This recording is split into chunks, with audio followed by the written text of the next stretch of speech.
जिस G23 को कांग्रेस गद्दार कहा करती थी, अब वही G23 कांग्रेस की इज्जत और साख दोनों बचा रही है। मोदी सरकार ने विदेश जाने वाले डेलीगेशन के लिए कांग्रेस जिन 5 नेताओं को चुना वे सारे G23 के सदस्य थे और कांग्रेस उन्हें गद्दारों की टोली कहा करती थी।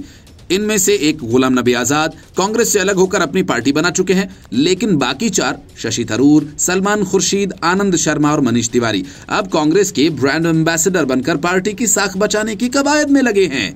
राहुल गांधी और पार्टी के कुछ नेता इन चारों को भले ही कुछ कहें, लेकिन पार्टी के कार्यकर्ता खुलकर इनके साथ खड़े हैं और ये कह रहे हैं कि कोई तो दुनिया के सामने सीना तानकर खड़ा हुआ, बाकियों का क्या।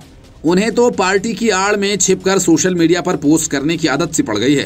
कांग्रेस की हालत कुछ ऐसी हो गई है जैसे कोई ऐसा होटल हो जिसका मेन्यू तो शानदार है लेकिन शेफ खुद ही भूखा हो।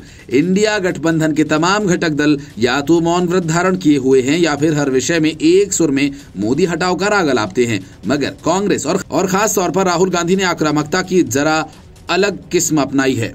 विदेश मंत्री को जे यानी जयचंद्र जयशंकर कहकर कांग्रेस ने खुद ही की किरकिरी कर दी और नाव में छेद कर दिया। जयचंद्र राजा था लेकिन वो ही भारत के टुकड़ों में बांटने का प्रतीक बन गया और एस जयशंकर वही व्यक्ति हैं जो अंतर्राष्ट्रीय मंचों पर भारत की आवाज बनकर खड़े रहते हैं और अब सबकी समझ से बाहर है राहुल गांधी किससे नाराज हैं, जयशंकर से या इतिहास के उस पन्ने से जिसमें जयचंद्र का नाम आया। पाकिस्तान को दुष्ट राष्ट्र कहना भारत में आम बात है, लेकिन कांग्रेस अब भी लोकतांत्रिक मर्यादा में उलझी है। वो सोचती है कि कहीं ऐसा ना हो कि पाकिस्तान को हम गाली दें और कल को वो इनको यूएन में कोर्ट कर दे।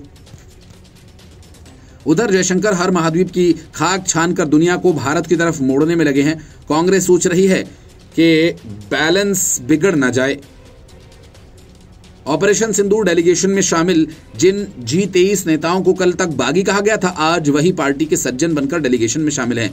अब यही नेता राहुल गांधी की कांग्रेस से थोड़ा अलग सुर में बात करके पार्टी में विवेकशीलता का प्रमाण पत्र बांट रहे हैं।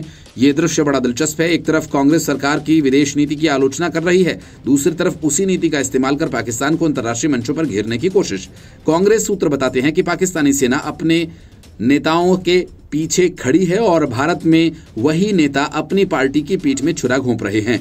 राष्ट्रवाद के नाम पर नेहरू का अपमान और सेक्युलरिज्म के नाम पर पाकिस्तान का सम्मान। अब G23 ने सोनिया गांधी को पत्र लिखकर पार्टी के पुनर्गठन की मांग की तो उन्हें गद्दार कहा गया। अब वही लोग पार्टी को ICU से बाहर निकालने की कोशिश कर रहे हैं। यानी कांग्रेस में आज जो सबसे बड़ा क्रांतिकारी है वही कल का खलनायक था। राजनीति में समय का बड़ा महत्व होता है।